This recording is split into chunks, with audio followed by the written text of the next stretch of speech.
आरिभिः तमश्चाजानजं भिन्नं तस्मै पाणिनये नमः। अज्ञानन्धस्य लोकस्य ज्ञानाञ्जनशलाकया चक्षुरुन्मीलितं येन तस्मै पाणिनये नमः। तस्मै पाणिनये नमः।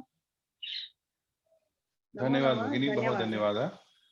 किशोर महोदय अस्ति। वयं रेकॉर्डिंग आरम्भं करोमि। नमो नमः। नमो नमः। अधुना मनीष महोदय अहं निवेदयामि, कक्षा स्वीकरोतु कृपया। सर्वेभ्यो नमो नमः। आज की कक्षा प्रारंभ करते हैं। मैं स्क्रीन शेयर।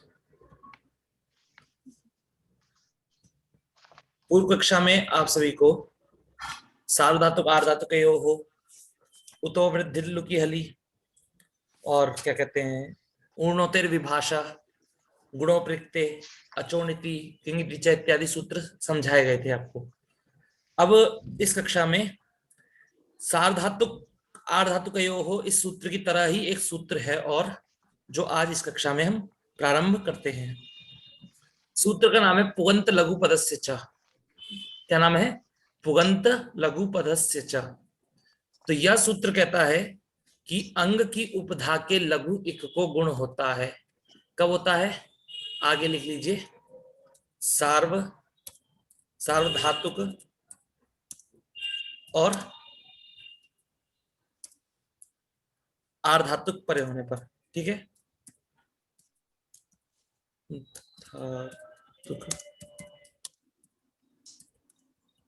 अब देखिए कि जैसे मैंने बताया था आपको सभी को कि सार्वधातुक परे होने पर हमने कहा तो सार्वधातुक में तो पित्त में और अपित्त में दोनों में प्राप्त होता है। सार्वधातुक में पित्त में भी प्राप्त होता है और अपित्त में भी प्राप्त होता है। तो पित्त में प्राप्त तो होता है पर लेकिन अपित्त में सार्वधातुकम अपित्त इस सूत्र से जो अपित्त प्रत्यय होते हैं वो ङितवत हो जाते हैं और किंगिति से गुण निषेध हो जाता है। इसका मतलब क्या पता लगता है कि केवल मात्र सार्वधातुक में यदि गुण होगा तो कहाँ होगा? पित्त प्रत्यय परे होने पर ही होगा। समझ में आया आप सभी को? हरिओम, आवाज आ रही है? आ रही है। हाँ। तो यदि सार्वधातुक प्रत्यय परे होने पर गुण होगा तो केवल कहाँ होगा? पित्त आ रही है आवाज? हाँ जी, केवल मात्र पित्त सार्वधातुक प्रत्यय परे होने पर ही होगा। ठीक है, क्या समझ में आया आपको? कोई बता सकते हैं निकुंज महोदय? हाँ, कि अंग की उपधा के लघु एक को गुण होता है सार्वधातुक और अर्धधातुक परे होने पर। वो तो ठीक है, मैं अभी जो कहा मैंने कि कैसा सार्वधातुक परे होने पर होगा केवल मात्र?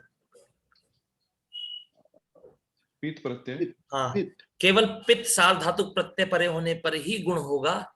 अपित्त में क्यों नहीं होगा? अगर कोई पूछे तो आपको कहना है अपित्त में सार्वधातुक। अपित्त में क्या हो जाएगा? सार्वधातुकम अपित्त इस सूत्र से ङितवत होने के कारण किंगिति चा से गुण निषेध हो जाएगा।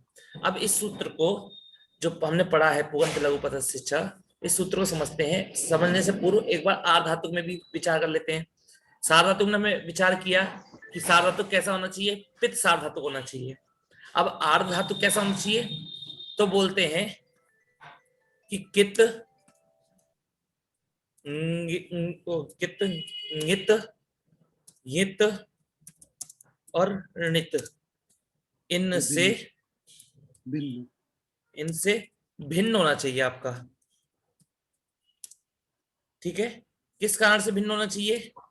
तो मैंने आपको बताया था जब भी आपसे कोई प्रश्न पूछे तो कि आर्धातुक में आपने कित ङित यित णित को क्यों छोड़ा, तो आपको बोलना है कि कित और ङित परे होने पर किंगिति चा से गुण निषेध हो जाएगा।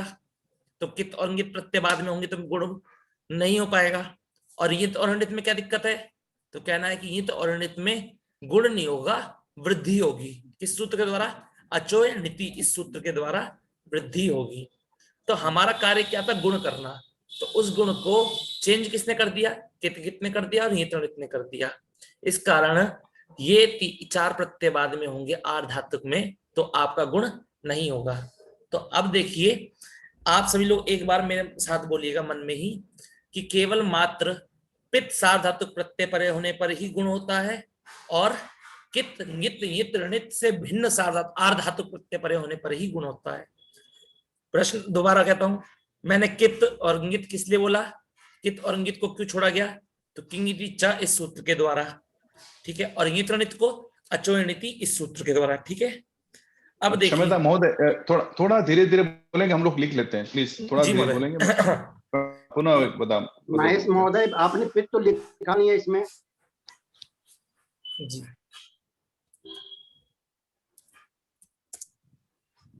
पित, जब भी आप गुण करने चलेंगे तो सार्वधातुक में केवल पित सार्वधातुक परे होने पर ही होगा, और आर्धातुक में कित ङित यित और ऋणित इनसे भिन्न आर्धातुक परे होने पर ही होगा। कित ङित को क्यों छोड़ा, किंगिति च से, और यित ऋणित को क्यों छोड़ा, अचोयणिति इस सूत्र के द्वारा, क्योंकि अचोयणिति यित और ऋणित प्रत्यय परे होने पर वृद्धि करता है, और कित और ङित प्रत्यय परे होने पर किंगिति च क्या कर देता है, निषेध कर देता है, ठीक है। अब देखिए, सबसे पहले अंग आपको पता ही है, अंग कैसे कहते हैं, तो यस्मात् प्रत्यय विधि ही तदादि प्रत्ययंगम, ठीक है, जिससे प्रत्यय किया जाता है उस प्रत्यय से पूर्व वाला भाग अंग कहलाता है, ठीक है। अब चलते हैं, उपधा किसे कहते हैं, उपधा किसे कहते हैं, तो उपधा के लिए आपको समझना है अलोन्त्यात् पूर्व उपधा, अंतिम अल से पूर्व वाले वर्ण की उपधा संज्ञा होती है। यह सूत्र मैंने आपको सभी को पढ़ा दिया था, पढ़ाया था नहीं पढ़ाया था, तो आप सभी को ये वहीं पर सूत्र देख लेना कि अंतिम वर्ण से पूर्व वाले वर्ण की उपधा संज्ञा होती है। अब आपको उपधा का ज्ञान हो गया। अब इसके बाद आपको ज्ञान करना है इसका लघु वर्ण का, ठीक है, किसका, लघु किसे कहते हैं, तो कह रहे हैं कि सूत्र है आपका, लघु को समझने के लिए सूत्र है, इस सूत्र को मैं पढ़ा भी देता हूं ताकि आप लोगों को समझ में आए। लघु किसे कहते हैं, जब भी आपसे कोई पूछे तो आपको क्या बोलना है, ह्रस्वम लघु, ठीक है, ये आपका सूत्र है, क्या है, ह्रस्वम लघु। तो ये कहता है कि एक मात्रिक वाले, मतलब कि कुछ मैं लिख के बता देता हूं आपको कि अ, ई, उ, री और री, ये क्या होते हैं, लघु होते हैं। ये कैसे होते हैं, लघु, समझ में आया आप सभी को।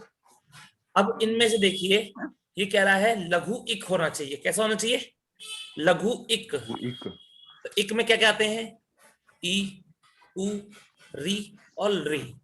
तो आ, ई, उ, रिल, री में से हमने लघु इक ले लेंगे तो कौन कौन से आएंगे, ई, उ, रिल, री आ जाएगा। समझ में आया आपको। वो गुण होता है, आपको पता है गुण कैसा होता है, गुण हमेशा जब भी होगा तो अब ये समझ लीजिए, ई के स्थान पर ए होगा, उ के स्थान पर ओ होगा, और यदि री है तो री के स्थान पे क्या होगा, अर होगा। क्या आपको सभी को समझ में आ गया होगा। अब एक बार इसका उदाहरण देख के घटाते हैं ताकि आपको समझ में आ जाए।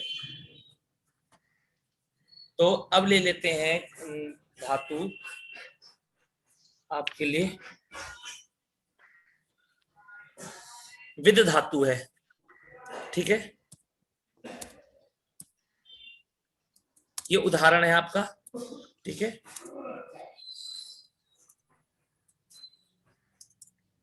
तो विद धातु प्लस, अब देखिए विद धातु से हमने केवल ती प्रत्यय किया, कौन सा प्रत्यय किया, ती प्रत्यय। ये विद धातु या तो हमारी अदादि गण की होगी या जोत्यादि गण की होगी, और ये अदादि गण की है, ठीक है। विद धातु किस गण की है, अदादि गण की। तो अभी वहां से मतलब नहीं है, क्योंकि यहाँ पर बीच में हमने प्रत्यय नहीं बिठाया ना, विकर्ण नहीं बिठाया है। तो आप लोगों के मन में प्रश्न आ सकता है कि मैंने विकर्ण क्यों नहीं बिठाया है। तो विकर्ण होता है पर उसका क्या होता है, लुक हो जाता है, मतलब उसका लोप हो जाता है। लुक मतलब लोप ही होता है, पर एक उसका अलग से नाम दे रखा है। तो अब देखिए सबसे पहले आपको क्या समझना है कि अंग अंग क्या है आपका, इन दोनों में अंग क्या है ये बताइए। विद विद आपका अंग है और प्रत्यय क्या है आपका, ती ती। अंग पता लग गया आपको, ती प्रत्यय पता लग गया। अब कह रहा है कि अंग की उपधा के लघु इक को, तो अंग की उपधा क्या है ये बताइए। अंग की उपधा नहीं, गलत, ई ई है। ई, हाँ इद इसे दिखा देता हूं, व ई और द, तो विद है ऐसा, अलग किया तो व ई द आया, ठीक है। तो विद में उपधा किसे कहते हैं, तो अंतिम अल से पूर्व वाला वर्ण, पूर्व वाला वर्ण अंतिम क्या है, द, और द से पूर्व वाला क्या है हमारा, ई, तो उपधा क्या है हमारा, ई। उपधा के लघु इक को, तो लघु इक मतलब बोलने मतलब ये इक तो है, ये इक मतलब ई उरिल री में से है कि नहीं है, कोई भी एक, तो ई उरिल री में से है। लघु है कि दीर्घ है बताइए। लघु है सर, ह्रस्व है। लघु, लघु है, ह्रस्वम लघु, जो ह्रस्व होता है उसी को लघु कहते हैं, समझ में आया आपको। जो ह्रस्व होता है उसी को हम लघु कहते हैं। तो ये ह्रस्व है हमारा, मतलब लघु है, और कैसा एक है, लघु एक है, तो इसको क्या हो जाना चाहिए, गुण हो जाना चाहिए। तो गुण क्या होगा ई के स्थान पे, ई के ए, ठीक है, ए हो जाएगा। अब किस लिए हो रहा है, तो लिखा था पित्त सार्वधातुक और कृत से भिन्न, इनसे भिन्न आर्धातुक परिवहन पर, तो ये ती तो सार्वधातुक है, तो हमें आर्धातुक में नहीं देखना है, किसमें देखना है, सार्वधातुक में। अब कैसे सार्वधातुक में गुण होगा केवल, तो लिखा है पित्त सार्वधातुक में ही होगा, ठीक है, किसमें होगा, केवल पित्त सार्वधातुक में। तो विद धातु को पित्त सार्वधातुक प्रत्ययों के परे होने पर विद को क्या बन जाएगा, वेद, विद को क्या बन जाएगा, वेद। वेद। आपको समझ में आया, ठीक है। अब चलते हैं आगे, एक और उदाहरण ले लेते हैं ताकि आप लोगों को और अच्छे समझ में आए। तो इसमें ती जोड़ेंगे तो वेद ती हो जाएगा क्या? हाँ, उसमें और भी कुछ अंग जुड़े? अभी उसमें महोदय, इसमें अब इन दोनों, अब देखिए यहाँ स्वर में व्यंजन है और बाद में व्यंजन है, तो इन दोनों के बीच में व्यंजन संधि होगी, मतलब हल संधि होगी, ठीक है। वो अभी मैं पढ़ाऊंगा, खरीचा सूत्र इत्यादि पढ़ाऊंगा बाद में, तो इसलिए मैं केवल, हाँ वेत्ती बनेगा आपका, ठीक है। खरीचा से आपको ये जो दा है, दा क्या हो जाएगा, ये ता में बदल जाएगा, और ई को तो ए हो चुका है आपका, तो जब जोड़ देंगे तो आपका वेत्ती बन जाएगा, ठीक है। पर उससे पहले खरीचा को नहीं आता, अभी हमें खरीचा का ज्ञान नहीं है, तो हम खरीचा आगे नहीं करेंगे, पर हमें जितना समझना था, इसको समझना था, इस सूत्र को समझना था, तो इसलिए इस सूत्र को समझते हैं। तो अब देखिए, अब एक उदाहरण लेते हैं। धातु है आपकी चित्त, धातु है, क्या है, चित्त।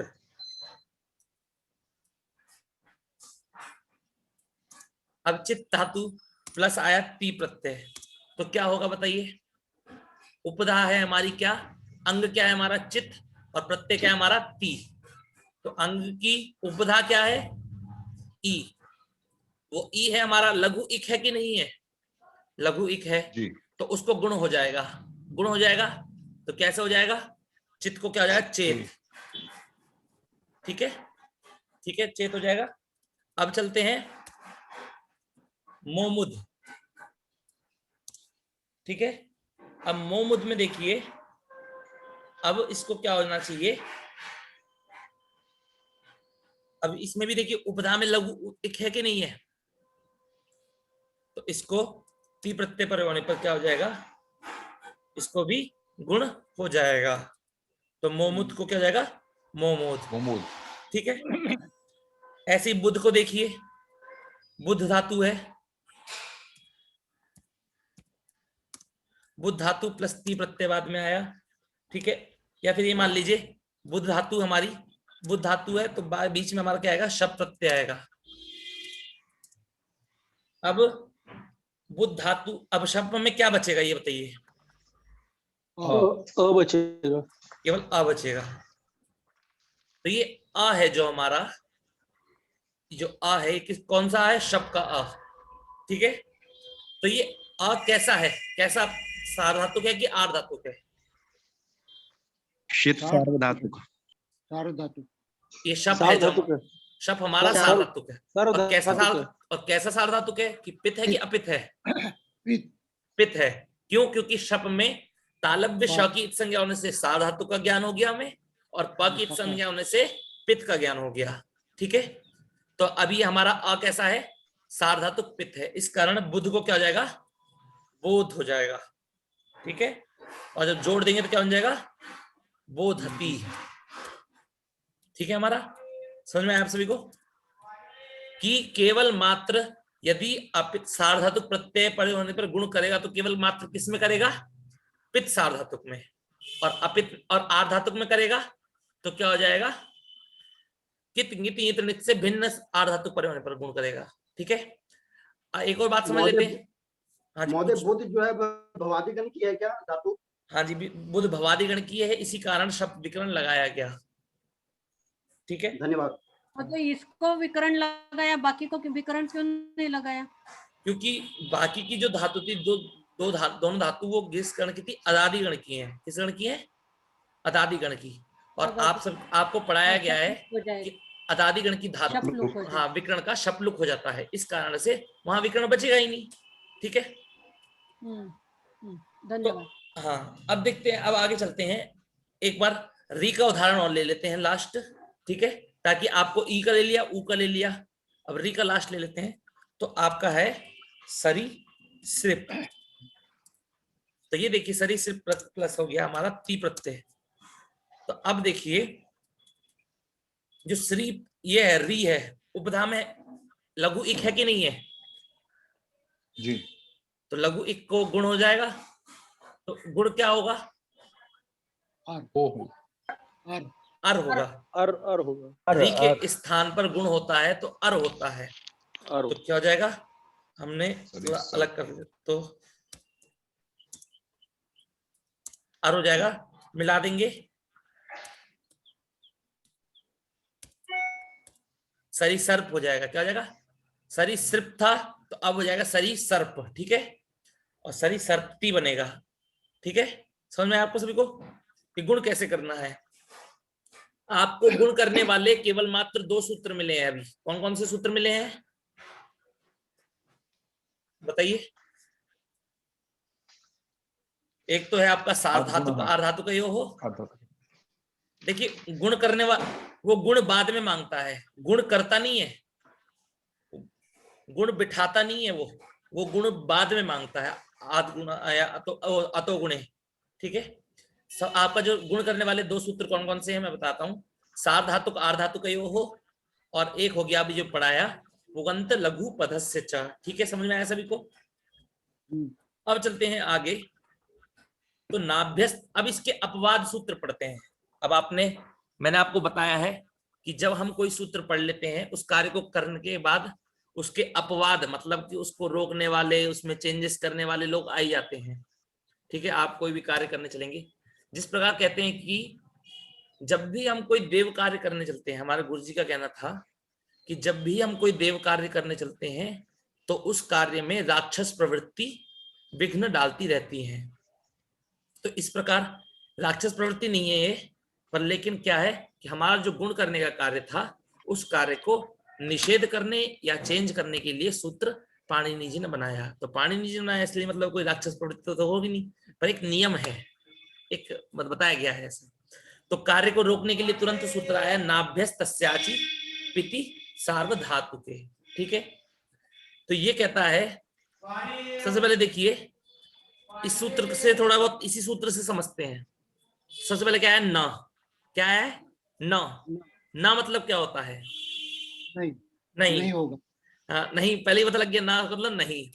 फिर उसके बाद आया अभ्यस्तस्य, अभ्यस्त को षष्ठी विभक्ति है, तो क्या है अभ्यस्तस्य मतलब अभ्यस्त को या अभ्यस्त के स्थान पर, अभ्यस्त के स्थान पर नहीं होता है। क्या नहीं होता है, तो क्या करते आ रहे थे आप, गुण करते आ रहे थे, ठीक है।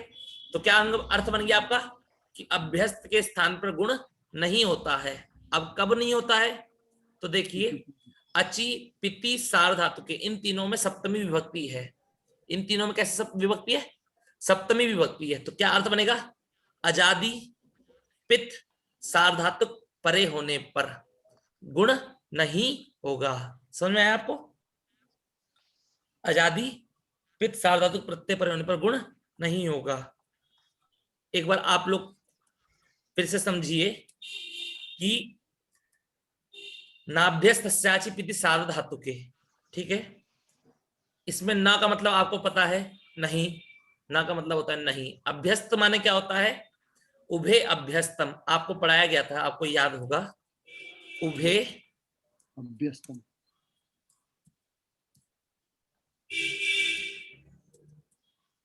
उभे अभ्यस्तम, उभे अभ्यस्तम, कल भी इसके ऊपर चर्चा हो रही थी कि उभे अभ्यस्तम किसे कहते हैं? जब भी हम किसी धातु को द्वित्व कर देते हैं, जब भी हम किसी धातु को द्वित्व कर देते हैं तो क्या होता है? धातु को द्वित्व करने के बाद वो धातु जब द्वित्व हो जाएगी तो उभय माने होता है दो।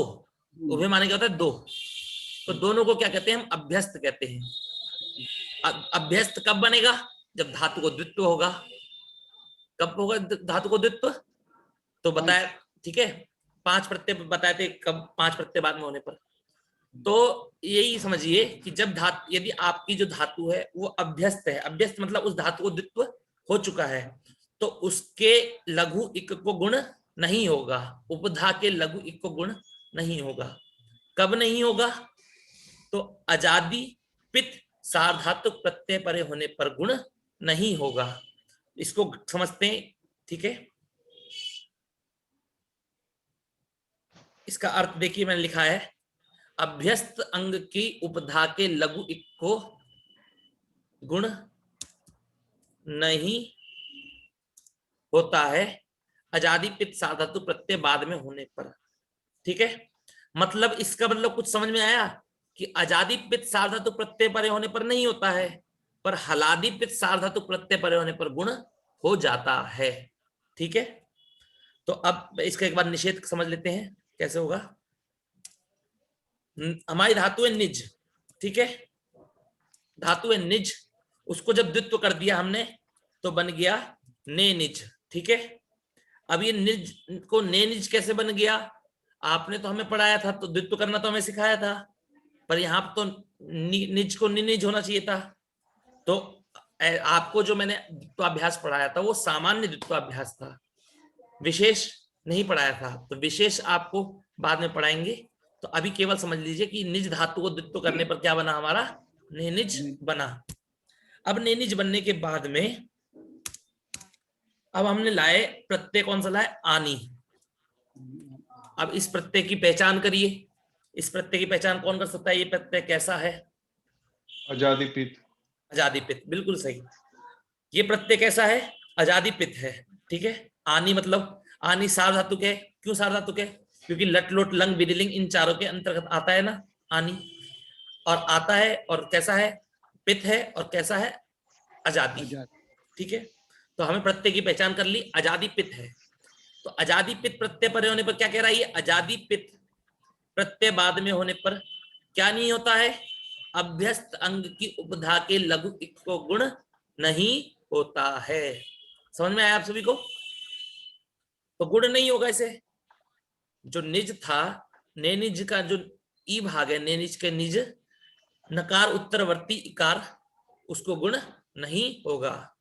तो क्या हो जाएगा? जोड़ देंगे आपस में तो बन जाएगा आपका नेनी जानी, ठीक है। अब एक बार अब प्रश्न अब एक और देख लेते हैं, उसके बाद फिर दोबारा इसका वो करेंगे। अब एक और ले लेते हैं हम, वो बुध, ठीक है।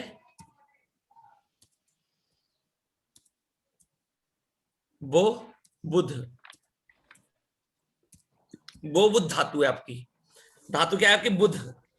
इसको जब हमने द्वित्व कर दिया तो क्या बन गया हमारा? वो बुध बन गया।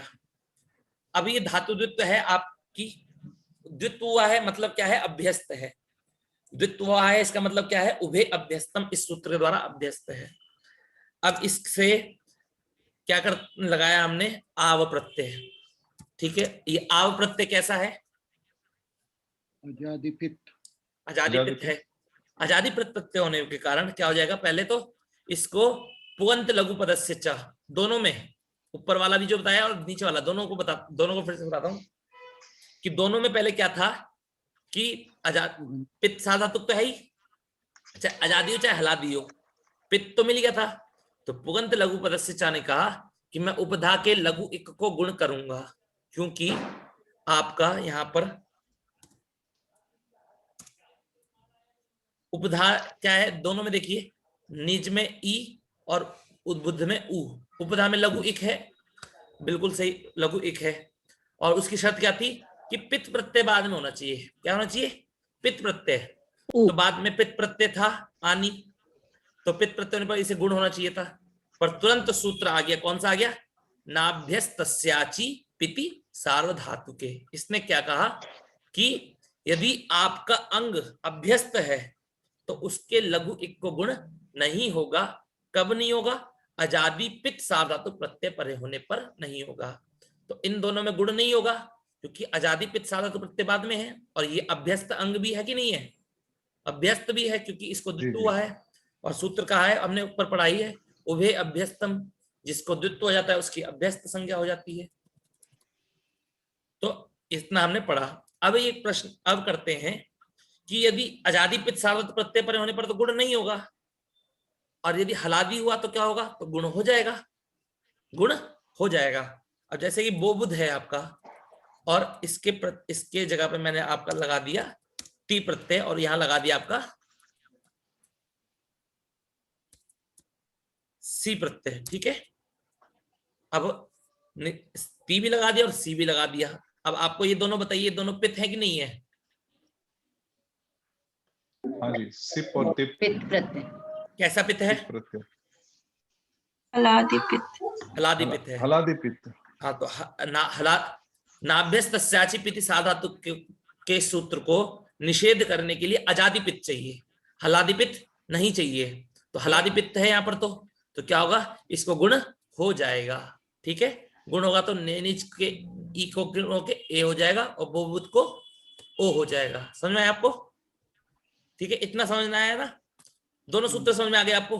पहला सूत्र सामान्य सूत्र है, फिर उसका सूत्र, अगला सूत्र क्या है, अपवाद सूत्र है।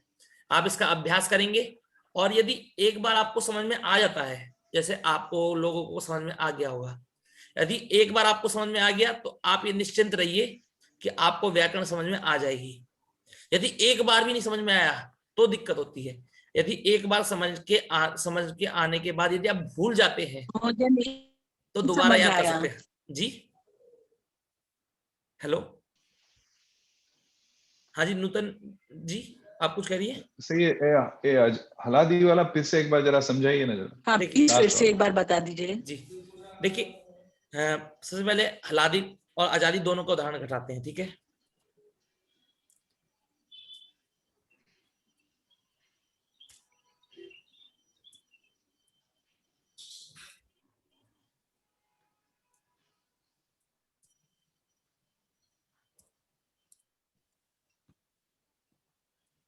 ये देखिए, अब आप ये चलिए पहले इसका एक कर लेते हैं। तो नेनिज प्लस आनी है, ठीक है, आनी है। अब दोनों में अंतर देखना, पहले अंतर को पहचाना आना चाहिए आपको पहले प्रत्यय की पहचान होनी चाहिए और अंतर को समझ में आना चाहिए। तो नेनिज और ये भी नेनिज है, दोनों नेनिज है, पर ऊपर में दोनों में अंतर क्या है, उसके बाद में अजादी पित्त प्रत्यय है और इसके बाद में हलादी पित्त प्रत्यय है तो दोनों पित्त प्रत्यय है, पर दोनों पित्त प्रत्ययों में अंतर है। ठीक है, तो अब कैसे देखिए, ये सूत्र क्या है, इस सूत्र की पहले सबसे पहले अंग शर्त क्या है, सबसे पहले पूर्व सूत्र को दोबारा समझिए कि अंग की उपधा के लघु इक को गुण होना होता है। इसने ये शर्त नहीं रखी कि वो आपका अंग कैसा हो, अभ्यस्त हो या कैसा हो, इसकी कोई शर्त नहीं है, बस कैसा भी हो अंग होना चाहिए। ठीक है, तो अंग की उपधा में लघु इक है तो उसको गुण करना है आपको। ठीक है। पित्त कब होगा? पित्त सार्वधातुक प्रत्यय परे होने पर। तो यहां देखिए अंग आपका है कि नहीं है? नेनिज, नेनिज आपका अंग है, और ये भी नेनिज नीचे वाला भी अंग है आपका, और ये बोबुध भी आपका अंग है, ठीक है। अब ये तीनों आपके अंग हैं, पर इस सूत्र ने तो क्या हुआ कि इन तीनों अंग हैं, अंग होने के कारण उनकी उपधा में लघु इक भी है, तो तीनों को क्या होगा? अजादी को पित्त प्रत्यय पर होने पर क्या हो जाएगा? गुण प्राप्त होगा, चाहे हलादी हो चाहे अजादी हो, ठीक है। समझ में आया? अब इसके बाद में तुरंत इसका निषेध करने वाला सूत्र आया, नाभ्यस्तस्याचि पिति सार्वधातु के। कह रहा है कि यदि जो आपका अंग है, यदि वो आपका अंग अभ्यस्त हुआ तो उसकी उपधा के लघु इक को गुण नहीं होगा। तो बोला कि बस अगर अभ्यस्त है तो गुण नहीं होगा? कह नहीं, और भी शर्त है इसकी और शर्त क्या है कि केवल अजादी पित्त प्रत्यय परे होने पर ही नहीं होगा, अजादी पित्त प्रत्यय परे होने पर गुण नहीं होगा। तो फिर हमने पूछा मतलब हलादी मिलेगा तो हो जाएगा? तो कह रहे हाँ हो जाएगा। मुझे तो मैं निषेध कब कर रहा हूं कि जब अजादी पित्त प्रत्यय बाद में होगा, हलादी पित्त प्रत्यय बाद में होगा तो मैं गुण निषेध नहीं कर रहा हूं। मैंने जितना कहा है उतने में ही मैं कार्य करूंगा। तो दोनों ने, इसने कहा ठीक है भैया। तो नेनिच प्लस आनी आया, तो इसने कहा सूत्र ने कि देखो आनी कैसा प्रत्यय है? अजादी पित्त है, तो निषेध हो जाएगा, यहाँ पर गुण नहीं होगा। तो किससे प्राप्त था? पुगंत लघु पदस्य च से प्राप्त था, ठीक है। अब इसने कहा कि पर लेकिन आगे जो अगर कहा कि देखो ये सी प्रत्यय है जी, ये हलादी पित्त प्रत्यय है। कैसा है? हलादी पित्त है, और मुझे तो क्या चाहिए? अजादी पित्त चाहिए। तो हलादी पित्त है, इस कारण से मैं यहाँ पर गुण निषेध नहीं कर पाऊंगा, गुण हो जाएगा यहाँ पर। तो गुण हो गया तो क्या हो जाएगा? नेज हो जाएगा, ठीक है। अब बोबुध में भी उसने आया क्या कि बोबुध में देखो, अरे भैया ये देखो आनी जो प्रत्यय है आपका अजादी पित्त है, तो मैं यहाँ गुण निषेध कर दूंगा। पर यदि आनी की जगह आपका ती प्रत्यय हुआ तो क्या आएगा? अरे ये तो हलादी है, तो मैं गुण निषेध नहीं कर पाऊंगा, गुण हो जाएगा यहाँ पर। समझ में आया नूतन जी आपको?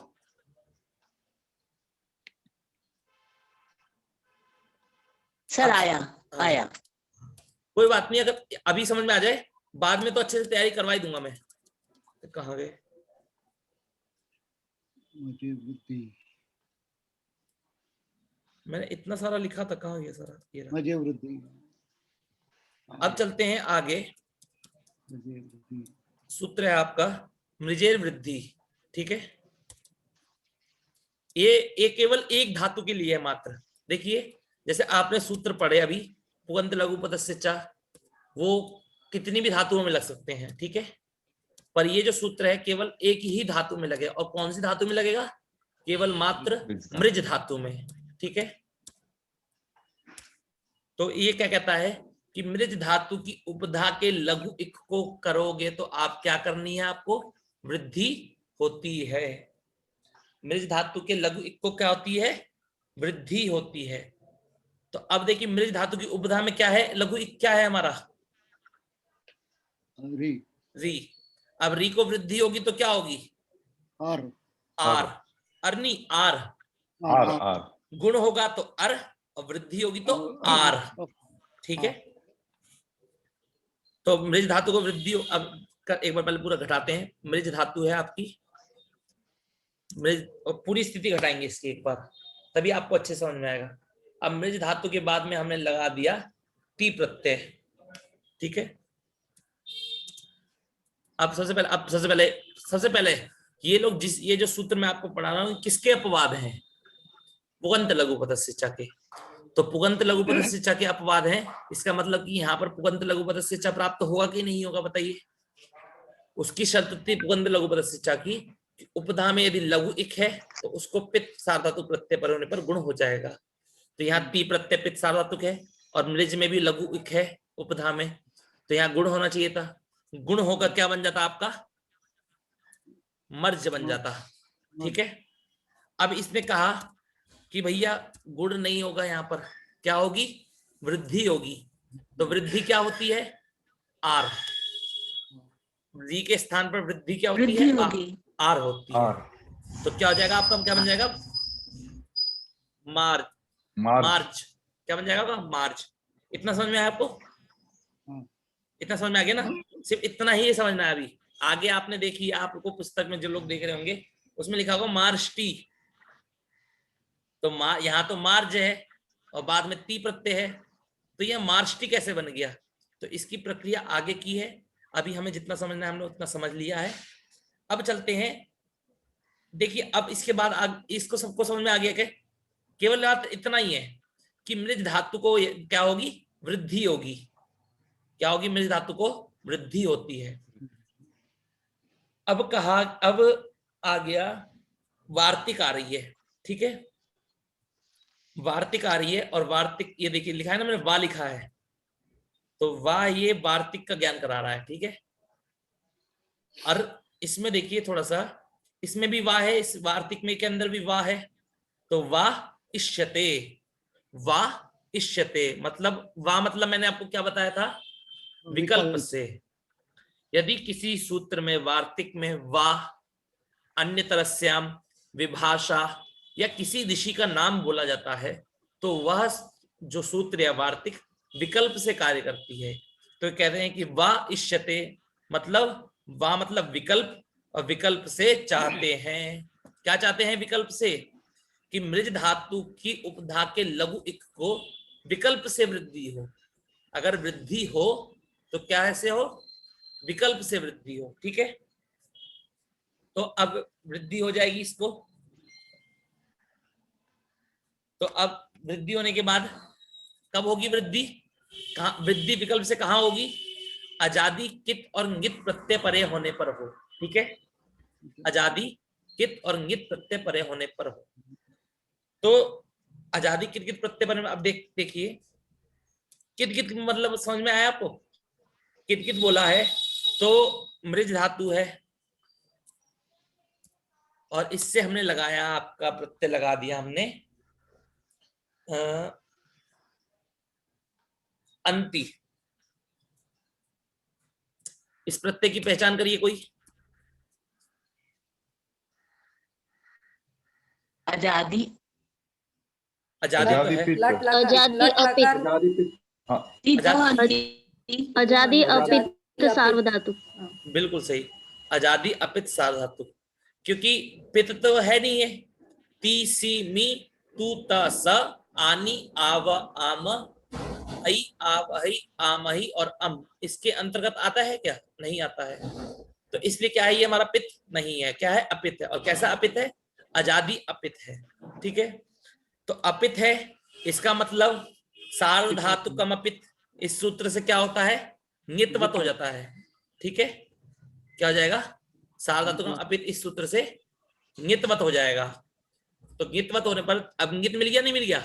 आजादी ङित, तो आजादी ङित प्रत्यय परे होने पर क्या होगा? मृज धातु को विकल्प से वृद्धि होगी। अब जब वृद्धि होगी तो क्या होगी?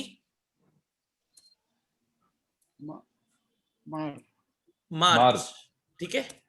और जब गुण होगा मर्ज, तो मर्ज बनेगा, ठीक है? मार्जंती, और जब इसको जोड़ेंगे तो बन जाएगा मार्जंती, और और जब गुण होगा तो मर्जन, मर्जंती, ठीक है? ओ सॉरी, हाँ। अब क्या मैंने आपको कहा था? मर्जंती नहीं होगा। अब समझते हैं कि इसने कहा कि विकल्प से क्या हो? वृद्धि हो। इसने विकल्प से क्या करने के लिए कहा है? वृद्धि करने के लिए कहा है। तो विकल्प से वृद्धि हो गई। अब जब वृद्धि नहीं होगी तो दूसरे पक्ष में क्या होगा? आपने प्रश्न ये होगा ना कि क्या होगा? तो कहेंगे कि हम पुगंत लघु पदस्य च से यहाँ पर क्या कर देंगे? ओ सॉरी, हाँ, पुगंत लघु पदस्य च से गुण कर देंगे हम यहाँ पर। क्या ठीक है, करने चले। पर पुगंत लघु पदस्य च की शर्त क्या थी? कि केवल वो पित्त सार्वधातुक प्रत्यय पर होने पर ही गुण कर पाता है। और ये अंति कैसा है हमारा? अपित सार्वधातुक है। तो मतलब यहाँ पर किंगति चा, इससे क्या हो जाएगा? निषेध हो जाएगा। तो यहाँ पर एक रूप बनेगा आपका मार्जंती और दूसरा बनेगा आपका मृजंती।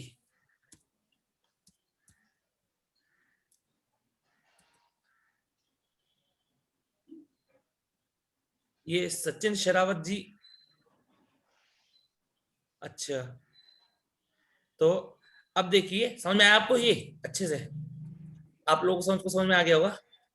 ये कौन कर रहा है ये? आप एनोटेशन एक मिनट में एनोटेशन बंद कर देता हूँ, कोई कर रहा है। शरारती बच्चा कौन है भाई? Left left, Sachin Sherawat left. Left हो गए?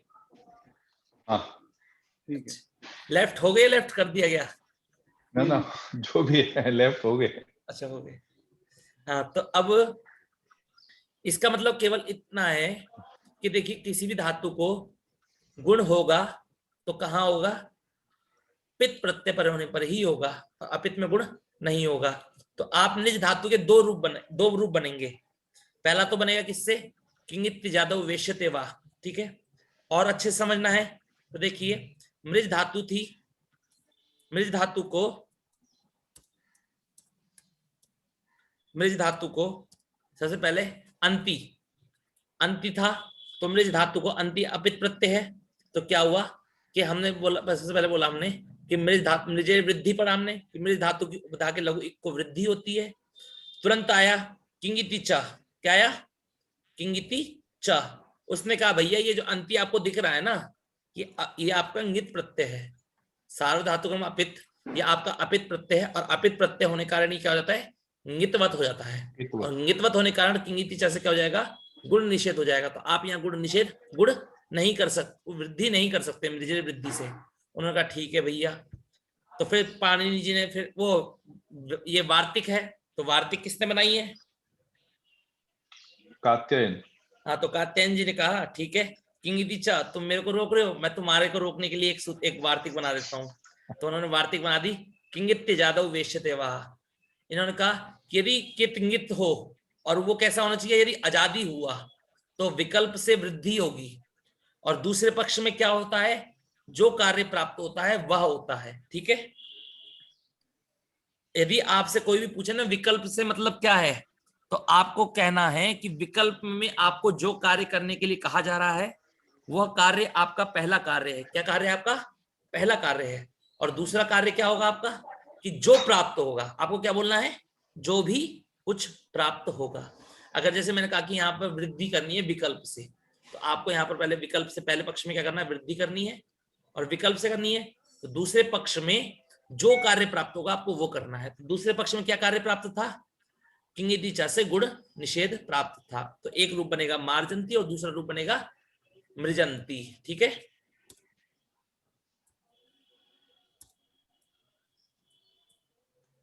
मार्जंती बन जाएगा आपका, और दूसरा रूप बनेगा मृजंती। समझ में आया आप सभी को? अब हरिओम, अब आगे चलते हैं। क्या है? ये भी एक ही लाइन के लिए है केवल मात्र। ये भी किसके लिए है? सॉरी, एक ही लाइन के लिए कह रहा हूं, एक ही धातु के लिए है ये सूत्र। हरिओम, आवाज आ रही है मेरी? जी जी आ रही है सर। तो ऊद उपधाया गोहा। तो देखिए इस सूत्र का उपधा, इसमें भी उपधा आ गई, और उपधा को जैसे ही उपधा का ही नाम आ जाता है तो तुरंत निकलता है अलोन्त्यात पूर्व उपधा, ठीक है। तो उपधा किसे कहते हैं? तो अंतिम से पूर्व वाला अलोन्त्यात, अल अंत्यात, अंत्यात अंतिम से, अंत्यात पूर्व उपधा। समझ में आया? सूत्र में थोड़ा थोड़ा समझ में आ रहा है ना? अल अंत्यात पूर्व उपधा, अंतिम अल से पूर्व वाला वर्ण उपधा। तो अब देखिए ये कह रहा है कि गु धातु की उपधा को ऊत आदेश होता है। ऊत क्या होता है? आदेश होता है। कब होता है? आजादी प्रत्यय परे होने पर। इसकी शर्त नहीं है कि कैसा प्रत्यय हो, सार्वधातु को या अर्धातु को, नहीं, आजादी होना चाहिए। आजादी है तो क्या हो जाएगा? गु धातु की उपधा को ऊत हो जाएगा। अब देखिए इसमें त लिखा है तो ऊत होगा, तो इसका क्या मतलब है? ऊत का मतलब ता से ता क्यों करा गया इन्होंने? तो देखिए सूत्र क्या बोला? तपरस तत्कालस्य। समझ में आ रहा आपको? तपरस तत्कालस्य, ये सूत्र का मैं चर्चा कर चुका था, पर इस सूत्र को आज मैं आपको इसकी माता जी की पुस्तक में क्या व्याख्या है उसके सहित आपको समझाऊंगा, ठीक है। तो अब देखिए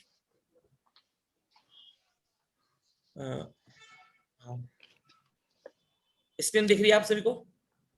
हाँ दिख रही है। हाँ। अभी देखिए तपर संज्ञा, इसको क्या संज्ञा कहते हैं? तपर संज्ञा कहते हैं, ठीक है। हाँ, एक मिनट।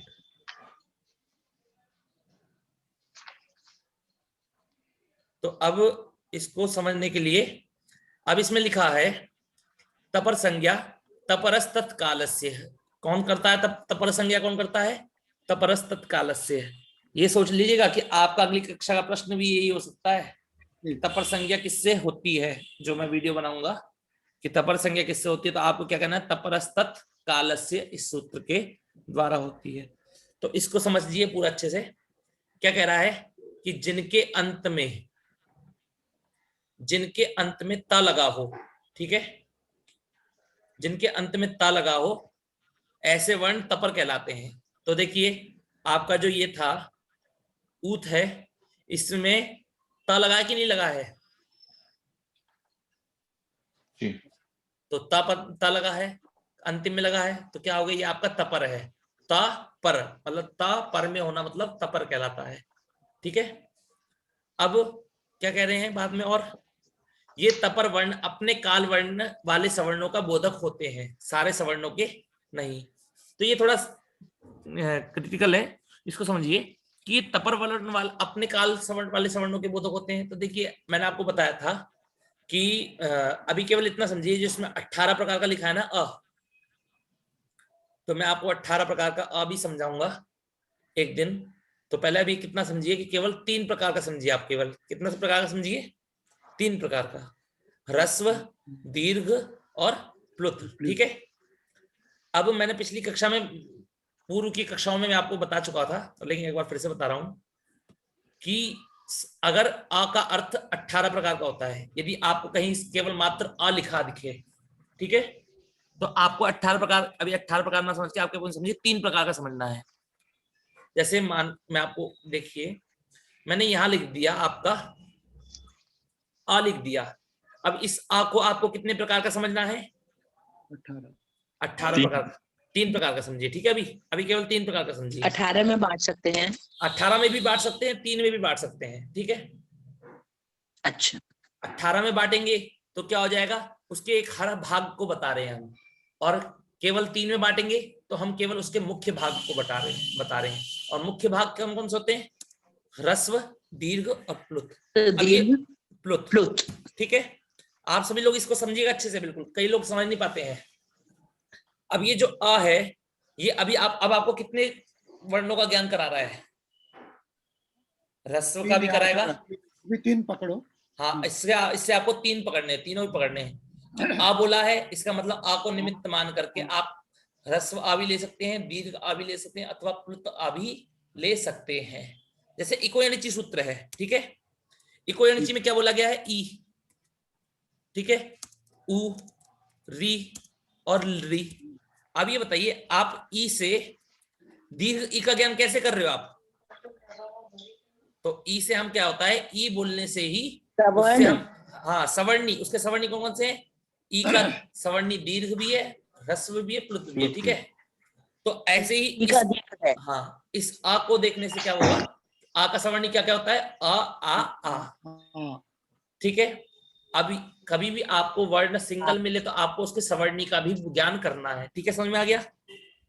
अब ये कह रहे हैं कि सवर्णी का ज्ञान कब नहीं करना है हमें, सवर्णी का ज्ञान कब नहीं करना है, उसके लिए सूत्र आया कि पर यदि इस आ के बाद में ता लगा दें, पर यदि इस आ के बाद में ता लगा दें, तब अत कहने पर उससे ह्रस्व आ का ही ग्रहण होगा, ठीक है। अब मैंने इस आ के बाद में ता लगा दिया आपका, ठीक है। अब आपको किसका ज्ञान होगा बताइए? कि खाली केवल ह्रस्व आ का ज्ञान होगा आपको, ठीक है ना। और अब मैंने लगा दिया इस, अब ये जो ता है आपका, मैंने आ के बाद में लगा दिया, तो अब आपको किस आ का ज्ञान होगा? दीर्घ आ का, ठीक है। दीर्घ, हाँ, अब मैंने ये आपका लगा दिया, अरे ये क्या हो गया? अब मैंने आपका ये लगा दिया ऐसे करके,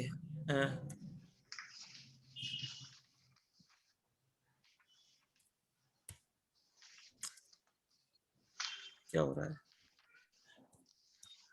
हाँ, ऐसे आ के बाद में 3 लिखा है और फिर ता लगा दिया, तो अब किसका ज्ञान कराएगा ये? केवल प्लुत प्लुत का। धातु। हाँ, तीन का मतलब तीन, अगर तीन लिखा है तो इसका मतलब प्लुत है। ठीक है, तो आपको समझ में आया। अब देखिए, ऐसे ही आपको ई में समझना है। जब तक आपका ई ऐसा है, बिल्कुल सिंपल है, तो आप ह्रस्व भी ले सकते हैं, दीर्घ भी ले सकते हैं, प्लुत भी ले सकते हैं। पर लेकिन यदि इस ई के बाद में मैंने त लगा दिया, तो अब आपको क्या लेना है? केवल मात्र ह्रस्व ई। ठीक है, अब मैंने दीर्घ ई के बाद लगाया तो केवल दीर्घ ई, दीर्घ। केवल ह्रस्व लेना है, है ना। अगर ह्रस्व ई के बाद में लगाया तो ठीक है। केवल दीर्घ लेना है। हाँ, अब दीर्घ ई के बाद लगाया तो दीर्घ ई। ऐसे उत में देखिए, अब उत में त लगा दिया, अब उत है, ऊ सिंपल है, तो ऊ से कितने का ज्ञान करना है आपको? ह्रस्व दीर्घ प्लुत तीनों का ज्ञान करना है। और यदि इसके बाद में हमने त लगा दिया तो इससे आपको केवल किसका ज्ञान करना है? केवल ह्रस्व ऊ का। दीर्घ ऊ के बाद में लगाया हमने त, तो केवल किसका ज्ञान करना है? दीर्घ ऊ का ही। ठीक है ना। अब इन्होंने कह रहे हैं कि गूढ़ धातु की उपधा को ऊत आदेश होता है। क्या आदेश होता है? ऊत। तो ये कोई क्या है कि मतलब आप ऊत बिठा दो। ठीक है, तो आपको कहना है इसमें जो त है ये हमने केवल इसलिए लगाया है, ये यहाँ पर बैठेगा नहीं त, ये त हट जाएगा। पर ये त हमने किस लिए लगाया है? केवल इसलिए लगाया है ताकि हमको ये पता लगे कि यहाँ पर दीर्घ ऊ ही बिठाना है। क्या बिठाना है? दीर्घ ऊ ही बिठाना है। ठीक है, तो क्या हो जाएगा? गूढ़ धातु, मतलब अब इसको उदाहरण से समझते हैं। अब गूढ़ धातु है आपकी, ठीक है, प्लस शप प्लस ती प्रत्यय लगा दिया। ठीक है, अब देखिए शप है आपका, इत संज्ञा होने के बाद अच्छा अ। अब ये शप हमारा सार्वधातुक पित्त है। सार्वधातुक पित्त होने के कारण पुगंत लघु पदस्य च, इस सूत्र के द्वारा उपधा में लघु इक है, गूढ़ धातु में है कि नहीं है? जी जी। तो उपधा के लघु इक को क्या होने लगेगा? सार्वधातुक पित्त, और ये आ है आपका सार्वधातुक पित्त है, तो गुण होना चाहिए था। तो गुण होके क्या हो जाता? ऊ को ओ हो जाता। पर इस सूत्र ने कह दिया कि गूढ़ धातु की उपधा को ऊत हो, मतलब उपधा में ऊ है तो उसको क्या हो जाए? ऊ हो जाए, दीर्घ ऊ हो जाए। ठीक है, तो दीर्घ ऊ हो जाएगा। और कब हो जाएगा? आजादी प्रत्यय पर। तो ये आ है आपका, ये कैसा प्रत्यय? आजादी है कि नहीं है? हाँ, आजादी पित। आजादी पित है ना, तो आजादी तो है, तो होने पर ऊ, इसको क्या हो जाएगा? दीर्घ हो गया, तो क्या बन गया आपका? गुहति। ठीक है, समझ में आया? गुहति। ऐसी गुह, गुह है आपका, प्लस आनी ले लीजिए, ओ सॉरी, प्लस शप और आनी। ठीक है, अब शप में क्या बचेगा आपका? आ। और ये आ आपका आजादी है ना, तो आजादी प्रत्यय बाद में होने के कारण सबसे पहले, ओ सॉरी, पहले आपका पित है, पित होने के कारण क्या हो जाएगा? आपको पुगंत लघु पदस्य च, इस सूत्र के द्वारा गूढ़ धातु की उपधा के लघु इक को गुण प्राप्त होगा। पर ऊद उपधा या गोहा, इस सूत्र के द्वारा गूढ़ धातु की उपधा को दीर्घ ऊ हो जाएगा। ठीक है, तो आपका गू प्लस आ मिलने का क्या हो गया? गुहा। सॉरी, और फिर गुह प्लस आनी में क्या कर देंगे? अब कौन सी संधि होगी गुह प्लस आनी में? कोई बता सकता है? कोई हो ऐसा? नहीं, गुहानी तो आनी सवर्णी दीर्घ। सवर्णी दीर्घ। सवर्ण दीर्घ। आपका सवर्ण दीर्घ, इस सूत्र के द्वारा आपका क्या हो जाएगा? सवर्ण दीर्घ होकर गुहानी बन जाएगा। ठीक है, आप सभी को समझ में आया? सभी को समझ में आया कि नहीं आया, ये बताइए। मतलब गुहानी एक बार इसको दोबारा से बता दीजिए, समझ नहीं। देखिए, सबसे पहला है, सिंपल है बिल्कुल, गुह धातु है आपकी, और प्रत्यय लगाया हमने? शप प्रत्यय लगा दिया। प्लस आनी जो है आपका, ये कहां बनता है? तीता अंति सीथा था मीवा मा, तू तात्तम अंतु शून्य तात्तम था आनी आव आमा। लोट लकार के उत्तम पुरुष के एक वचन में बनता है आपका आनी। ठीक है, समझ में आया आपको? अब ये जो शप है आपका विकरण है, शप में संज्ञा होने के बाद क्या बचता है आपका? आ बचता है। अब देखिए, गुह धातु है आपकी और आ है, और प्लस क्या है आनी। तो गु धातु को सबसे पहले क्या प्राप्त होगा, कोई बता, निकुंज महोदय? अब तक तो आपने काफी बार पढ़ लिया होगा पुअंत लघुपद शिक्षा, बताइए थोड़ा बहुत। उपधा होने से आपको गुण प्राप्त होता है। कैसे उपधा होने से? लघु उपधा में लघु इक होने से। हाँ। उपधा है आपकी उ, गुह में उ है, जी। उपधा में लघु इक है कि नहीं है? उ लघु इक है, तो इसको गुण प्राप्त होगा, कब होगा? पित प्रत्यय पर। तो ये जो आ है हमारा, गुह प्लस आ प्लस आनी में आ है, ये हमारा पित प्रत्यय है, तो इसको क्या होना चाहिए? गुह धातु की उपधा को ओ होना चाहिए था। पर इसको रोकने के लिए तुरंत सूत्र कौन सा आ गया? ऊदुपधाया गोहा। गोहा। ठीक है, तो इस सूत्र के द्वारा गुह धातु की उपधा को ओ प्राप्त था, पर क्या हो जाएगा? ऊत हो जाएगा। तो ऊत होने के बाद क्या हो जाएगा आपका? गुहानी बन जाएगा। गुह को रस्व उ को दीर्घ उ हो जाएगा, और फिर बस आपको कुछ नहीं करना है, जोड़ देना है। गुह प्लस अ मिला देंगे तो क्या बन गया? गुहा हो गया, और अकस्वर ने दीर्घ लगा दिया तो बन गया गुहानी। ठीक है, अब देखिए ये आपको तपर का मैंने समझाया है, तो तपर का थोड़ा सा और देख लें, ताकि तपर आपको सूत्रों में कहां दिखा है। आपने सूत्र पढ़ा है अदेंगुणा, अदेंगुणा सूत्र तो आपने पढ़ ही लिया होगा सभी लोगों ने। हाँ। तो उसमें अगर उसको, उसमें जो जो पद हैं उन पदों को अलग करें तो पद बनते हैं अत और एंग, अद अत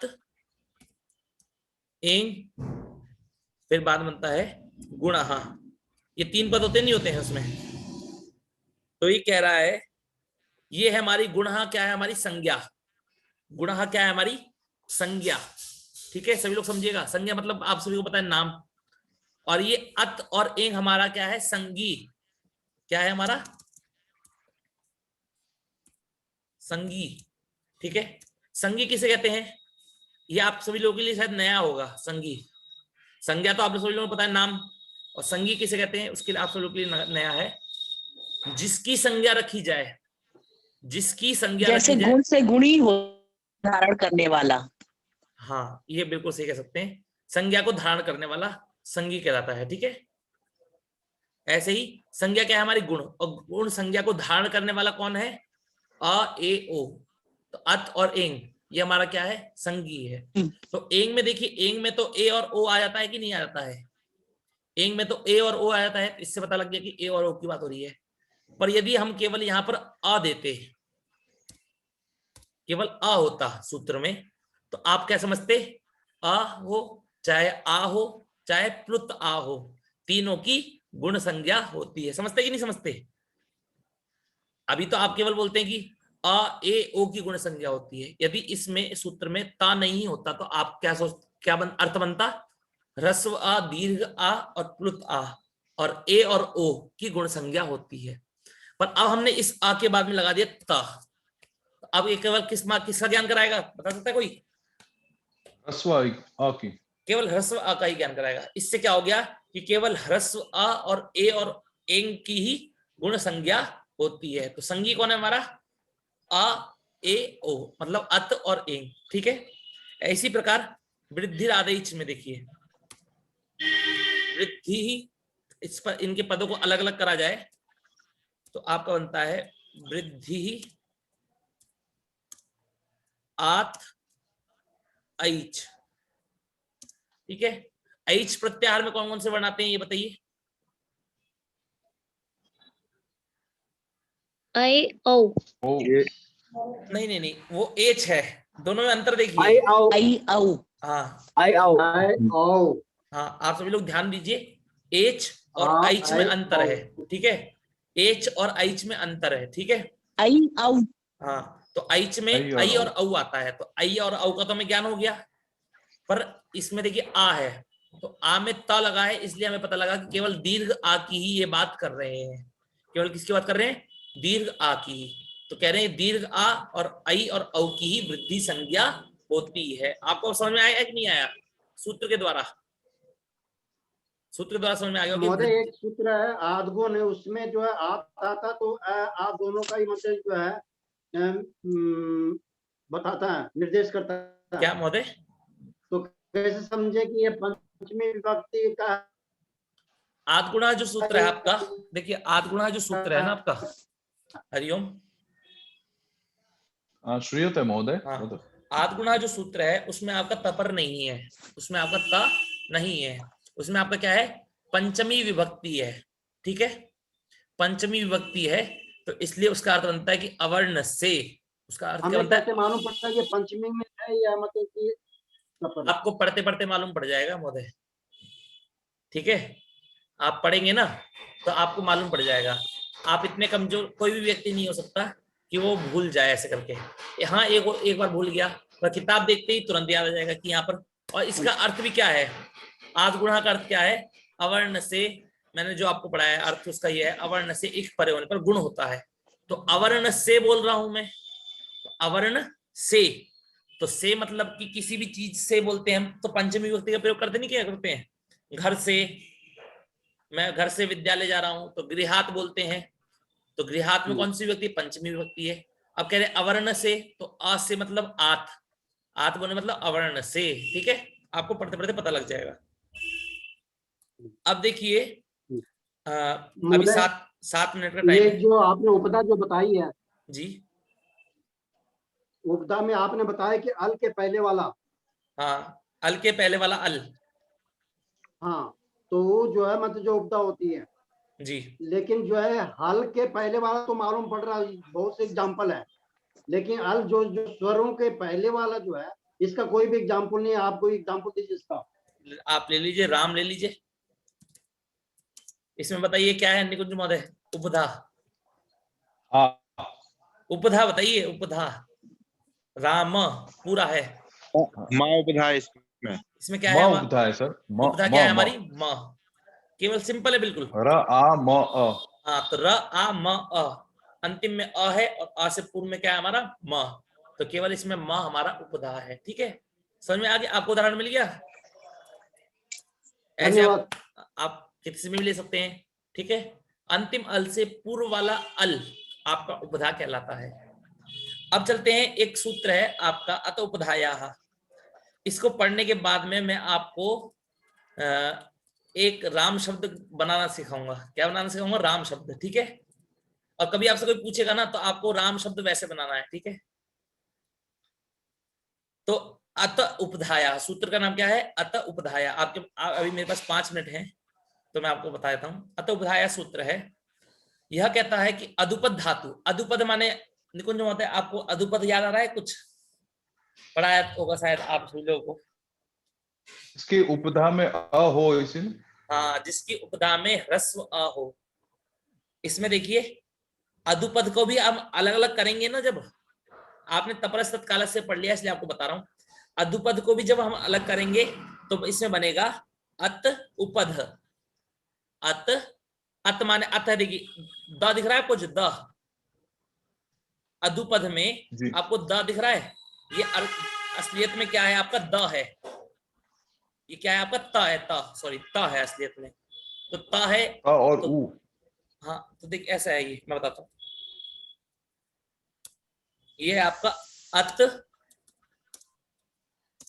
अत प्लस उपद है आपका ये, ठीक है, उपधा है तो इसको उपद कहते हैं, बाद में ये सब चीजें बाद में बताएंगे, तो अत है, तो अत को देखिए, अब इसको बाद में ता को दा हो जाता है, पर ये क्या है, ता है आपका, तो ता से आप बताइए अब किस आ का ज्ञान करा रहा है ये, अदुपद कहने से, ह्रस्व, ह्रस्व आ का ये, तो अदुपद क्या, तो अदुपद कहने से आपको किसका ज्ञान हो रहा है, अदुपद मतलब ह्रस्व उपधा में ह्रस्व आ का। अब यदि हमको बताना है कि उपधा में ह्रस्व आ, तो उसको क्या बोलेंगे, आदुपद, क्या कहेंगे उसको, आदुपद, आदुपद कहने से क्या हो जाएगा, आपको समझ में आएगा, उपधा में दीर्घ आ, और यदि अदुपद बोलेंगे तो ह्रस्व आ, ठीक है, तो ये कह रहा है कि अदुपद धातुओं की, अदुपद धातु मतलब ऐसी धातु हो जिनकी उपधा में ह्रस्व आ हो, उनकी उपधा को, हाँ जी, ह्रस्व आ हो, उनकी उपधा को क्या होता है, दीर्घ होता है। अब प्रश्न उठता है कहां होता है, तो तुरंत बताया आया,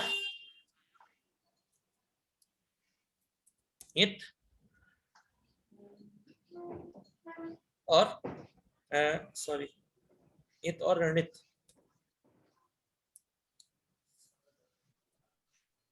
इत और रणित प्रत्यय क्या होगा बाद में होने पर, ठीक है। प्रत्यय बाद आज वो क्या गया,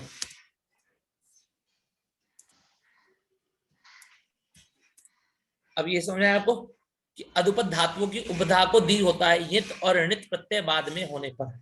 एक चीज गलत हो गई आज मेरे से, मैंने आपको इसमें पुगंत लघु पदस्य चा में कि यित ऋणित एक्स्ट्रा जोड़ दिया गलती से, ठीक है, ठीक है, गलती हो गई, आपको भी बता दे रहा हूं कि पुगंत लघु पदस्य चा को पित सार्वधातु प्रत्यय पर गुण करेगा और कित यित से भिन्न सार्वधातु प्रत्यय पर गुण करेगा, ठीक है।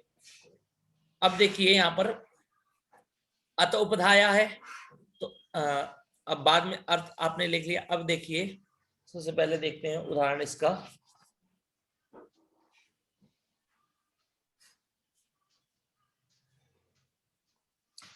पठ धातु है, क्या है, पठ।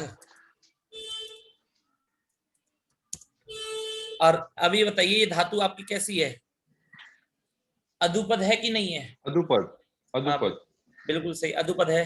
पठ हो गया, रम हो गया, रम, घम, चम, भज, मज, ये सब आपके अधुपद हैं, ठीक है। अब इन धातु, अब क्या है, आपने इससे लगाया घय प्रत्यय, घय प्रत्यय लगाया, ठीक है। अब ये घय प्रत्यय कैसा है, यहाँ की इत संज्ञा है कि नहीं है?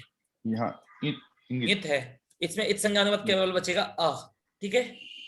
अब यित प्रत्यय बाद में होने पर अधुपद धातुओं की उपधा को दीर्घ होता है, तो अब इसमें उपधा क्या है, अधुपद धातु है और इसकी उपधा क्या है हमारी अ, तो इसको दीर्घ हो जाएगा, तो क्या हो जाएगा दीर्घ को, ओके, आ, ठीक है। तो मिला देंगे तब पाठ। अब आपको समझ में आया पाठ कैसे बनता है, पाठ शब्द जी, कैसे जी। बनता है कि पट धातु से घय प्रत्यय करेंगे और अत उपधाया से पठ में जो अ है वो अधुपद है पठ, और उसकी उपधा को दीर्घ हो जाएगा किससे, अत उपधाया से। क्यों हो रहा है, क्योंकि हित और अनित प्रत्यय बाद में होने पर, और जो आपने घय प्रत्यय किया है वो आपका हित प्रत्यय है। और उदाहरण ले लेते हैं, राम का ही ले लीजिए। रमु, हाँ राम, राम बना लेते हैं, रमु धातु है, ठीक है। स्टार्टिंग से बताता हूँ, धातु है आपकी रमु, इस प्रकार है, ठीक है। रमु धातु से हमने किया घय प्रत्यय, रमु धातु से घय प्रत्यय किया। अब देखिए रमु में उ है, उसकी इत संज्ञा कौन करेगा, उपदेशे जनुनासिक इत, ठीक है। उपदेशे जनुनासिक इत, उस सूत्र से इत संज्ञा होगी तो बचा रम बन गया, ठीक है आपका। अब रम होने के बाद में ये घय है, तो इसमें देखिए आपका घय में क्या बचेगा आपका अ, अब रम और अ, अब यित है तो अत उपधाया से क्या हो जाएगा, अधुपद धातु है तो इसकी उपधा को दीर्घ हो जाएगा, तो रम में र आ को दीर्घ होके क्या बनेगा राम, और आ मिल गया तो क्या बन गया आपका राम, ठीक है। समझ में आ गया आपको राम कैसे बनता है। इसी प्रकार आपको और समझाना हो तो नुल प्रत्यय मैंने आपको पढ़ाया था, आपको याद होगा, नुल पढ़ाया था नहीं पढ़ाया था एक दिन। अब तो ये हमने यित का देख लिया उदाहरण, यित का, एक बार रणित का भी देख लेते हैं कि पट, हाँ पट धातु है आपकी और उससे हमने कौन सा प्रत्यय लगाया, नूल, नूल। अब पट धातु से नूल प्रत्यय लगाने के बाद में ला की इत संज्ञा कौन करेगा बताइए कोई जल्दी से। हलंत्यम, बिल्कुल सही। ना की टुटू, बहुत बढ़िया, मतलब आप लोग को सबको समझ में आ रहा है मेरा पढ़ाना, बहुत अच्छी बात है। अब वो के स्थान पर क्या हो जाएगा, रमोण, इस सूत्र से होगा इस सूत्र से वो के स्थान पे अक हो जाएगा, तो क्या हो गया आपका अ और क। अब ये अक है आपका, ये ऋणित है कि नहीं है, ऋणित है, तो ऋणित होने के कारण क्या हो जाएगा, संज्ञा हुई है, ऋणाकित संज्ञा हुई है, तो अब पाठक, वृद्धि। अटोपधाया से वृद्धि कर देंगे आप, क्योंकि नित प्रत्यय बाद में होने पर अधुपद धातु की उपधा को क्या हो जाएगा, दीर्घ हो जाएगा। पट को क्या हो जाएगा, पाठ, और मिला दे तो क्या बन जाएगा, पाठक। पाठ का, ठीक है इत्यादि समझ आया पाठ हो आपको? जाएगा। हाँ पाठक हो जाएगा इतना। अगर घय लगाएंगे तो घय में अ बचता है, और नून लगाएंगे तो उसमें क्या बचेगा, अक बचेगा। ठीक है, तो घय लगाने पे पाठ और अक और नून लगाने पे पाठक। समझ में आया आप सभी को? पाठक बिल्कुल ठीक है, कोई आया। दिक्कत नहीं। अब हाँ, अब आप सभी लोग प्रश्न पूछ सकते हैं जिनको प्रश्न पूछना हो।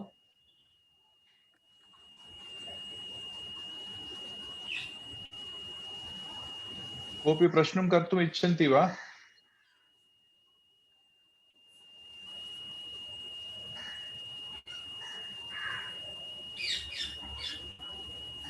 पूछिए। मनीष जी, ये हाँ, उदुपदान गोह उसका और तपरस, आप कौन बोल रहे हैं पहले नाम बताइए। हाँ जी, आप कौन बोल रहे हैं? दीपक शाह। अच्छा हाँ जी, बोलिए दीपक शाह जी। वो सूत्र के नंबर क्या है, कौन से सूत्र है वो? कौन सा सूत्र बोलिए आप? उदुपदान गोह। उदुपधाया गोहा, इस सूत्र की हाँ। संख्या है आपकी छठे अध्याय के चौथे पाठ का 89। और तपरस्त, देखिए अगर आपको सूत्र की संख्या जाननी है तो मैंने आपको बताया है, एक ऐप क्या कहते हैं, निकुंज महोदय ने भेजा था उस पे, ग्रुप पे, या फिर आप उसमें डाल दीजिएगा। अष्टाध्यायी का ऐप है, हाँ। आप डाउनलोड कर सकते हैं प्ले ठीक है स्टोर ठीक से। है ठीक है। आप उसका कोई भी किसी भी सूत्र का नाम डालेंगे ना, तो उसकी संख्या, उसके ऊपर व्याख्या, उसका हिंदी में क्या अर्थ है, मतलब संस्कृत में क्या है, सिद्धांत कौमुदी कौन का है, रेफरेंस भी मिल जाएगा आपको। सब कुछ मिल जाएगा आपको, काशी का बहुत- इत्यादि महाभाष्य। आगे श्यामला देशमुख जी। हाँ, ये प्लुत अ का कैसा है वो थोड़ा सा बताइए। ह्रस्व दीर्घ और प्लुत, ये देखिए हमको सामान्य तरह दिखता है, ह्रस्व आ ऐसे दिखता है, दीर्घ आ ऐसे दिखता है, और प्लुत आ जब आपको दिखेगा तो उसके बाद में 3 लगा होगा। ठीक है, और ये ऐसे ना होकर, ये वाला 3 ना होकर के, मेरे में अभी बन नहीं रहा, ये तो मैं आपको दिखा देता। मैं आपको ये क्या कुछ और हो जा रहा है, होता है ना संस्कृत में जो 3 लिखते हैं, आपको देखा होगा। अब अभी इंग्लिश में 3 लिख दीजिए ना, समझ जाएगा। हाँ, मतलब कि ऐसे वाला 3, ऐसे वाला, ठीक है, समझ में आया आपको? ऐसे वाला 3 बन जाएगा। हाँ हाँ, अच्छा, हाँ, धन्यवाद। आगे सुषमा अग्रवाल जी। हाँ, नमो नमः। नमो नमः। ये मृजे वृद्धि का जो वार्तिक है उसमें अंति प्रत्यय तो अपित सार्वधातुक प्रत्यय है, हाँ जी, तो वो इंगित प्रत्यय कैसे हो कहलाएगा? सार्वधातुकम अपित इस सूत्र से इंगित हो जाएगा। मैं, आपने शायद पूर्व कक्षा नहीं देखी होगी, तो पूर्व कक्षा में देखिएगा। तो या फिर सार्वधातुकम अपित इस सूत्र का अर्थ है कि जो भी आपका अपित प्रत्यय होता है, सार्वधातुक अपित प्रत्यय जो भी होगा आपका, वो ङितवत हो जाएगा। ङितवत माने होता है कि ङित की तरह हो जाएगा। और ङितवत करने का कारण क्या है कि जो कार्य आप ङित प्रत्ययों को निमित्त मानकर करते हो, वह कार्य आप अपित प्रत्ययों में भी करने लग जाओगे। ठीक है जी, उसका वो वीडियो नहीं मिला है, इसीलिए तकलीफ है थोड़ी। हाँ, तो कोई बात नहीं। लास्ट वाला तो आपको वीडियो अपलोड हुआ है, लास्ट वाली वीडियो लास्ट में नहीं, हो पाया। उसके पूर्व वाला वीडियो है, वही, उसमें ही शायद ये सब समझाया था। नहीं, लास्ट वाले में भी बताया है। अच्छा, अगर कोई नहीं, अगर मैं आपको एक बार फिर से क्या कहते हैं लिखकर, मतलब इस सूत्र की व्याख्या भेज दूंगा लिखकर ग्रुप में सभी को। तो इस सूत्र, वैसे इस सूत्र की व्याख्या मैं भेजूंगा तो आप लोग सभी लोग पढ़िएगा, क्योंकि यह सूत्र बहुत ही जरूरत है। क्योंकि व्यक्ति अपित प्रत्यय तो समझ जाएगा, तो अपित प्रत्यय को जब तक ङितवत नहीं मानेगा तब तो ङित की तरह आदि काम नहीं कर पाएगा। ठीक है, मैं इसकी व्याख्या भेज दूंगा आपको। हाँ, अपित प्रत्यय जितने भी हैं सारे प्रत्ययों को ङितवत ही मानना है। ङितवत नहीं, ङितवत, ङित इंगितवत। हाँ, इंगितवत बोलिए, हाँ, जैसे बोल सकते हैं आप। ठीक है जी, ठीक है, जी आगे जी, धन्यवाद।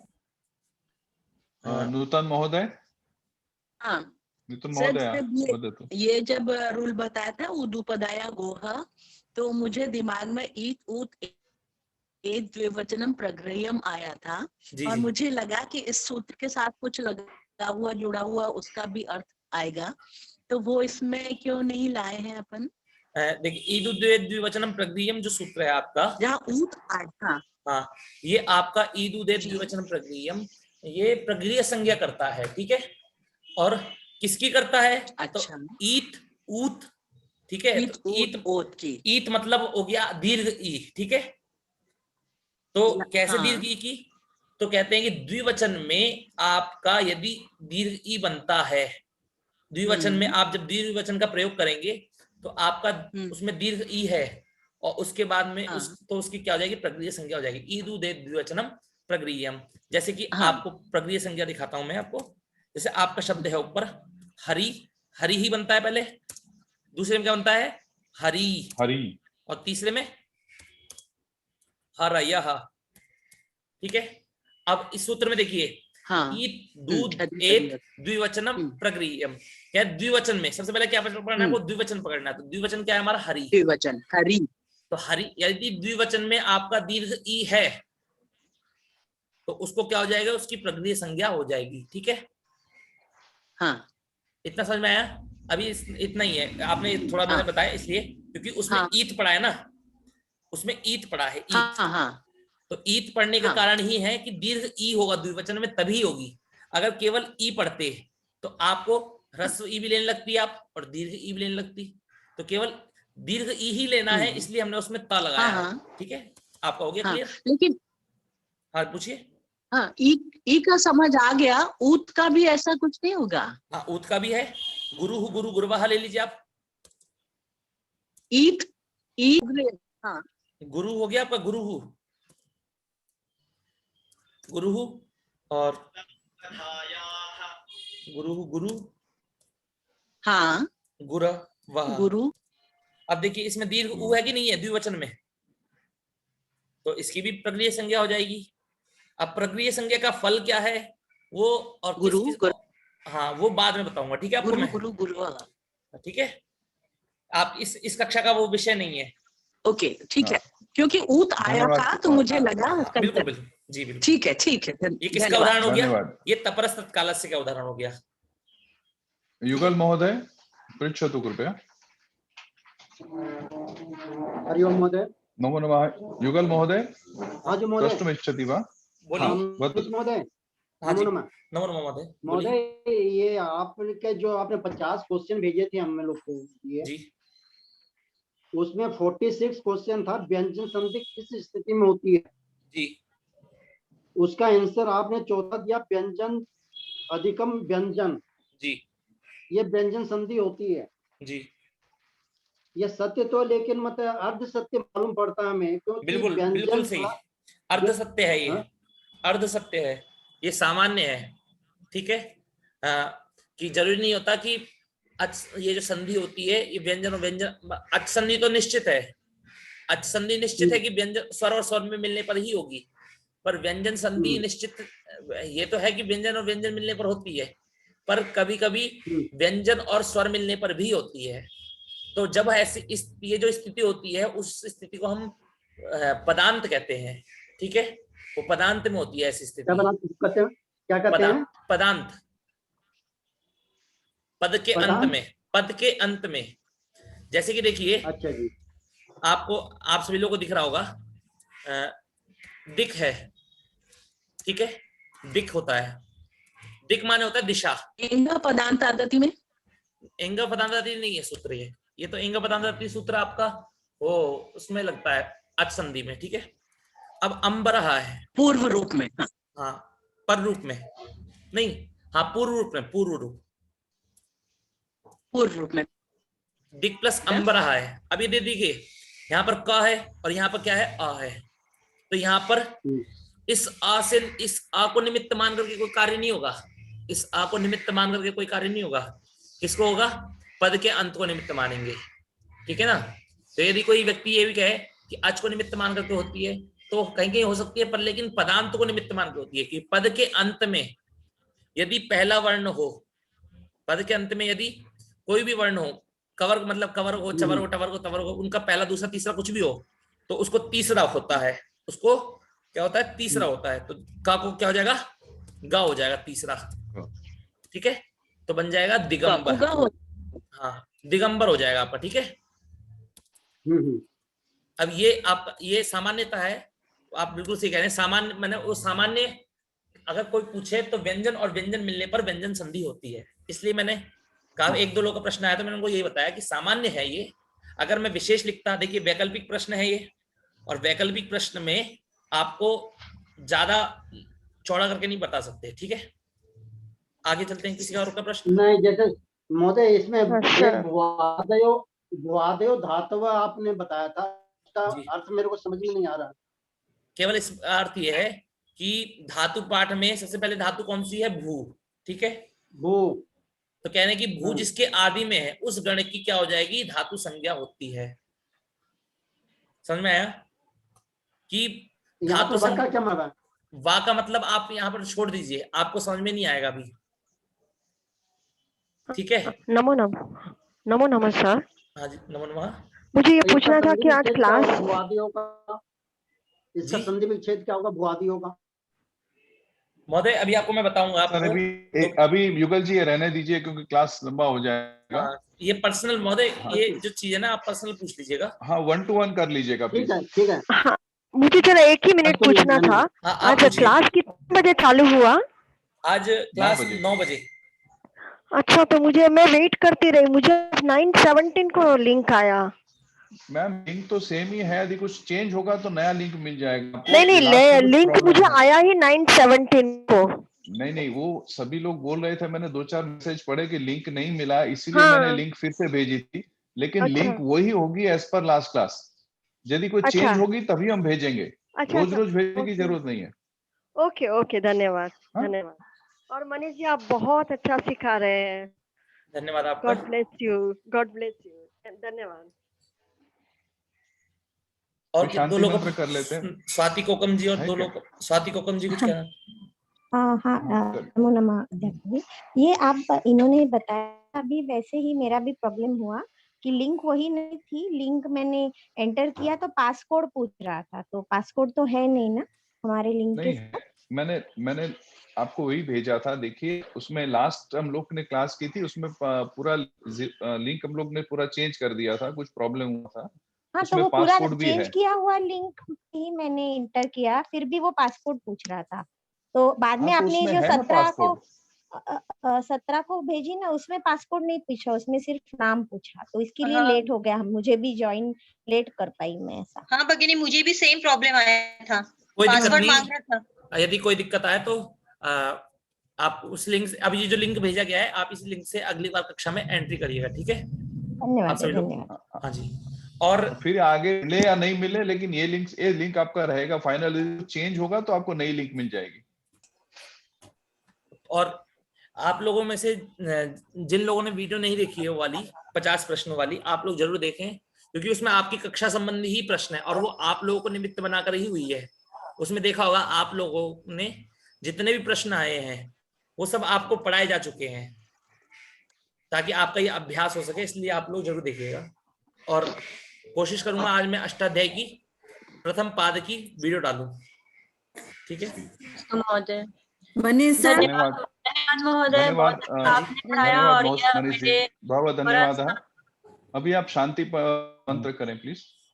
ठीक है महोदय, शांति मंत्र करते हैं।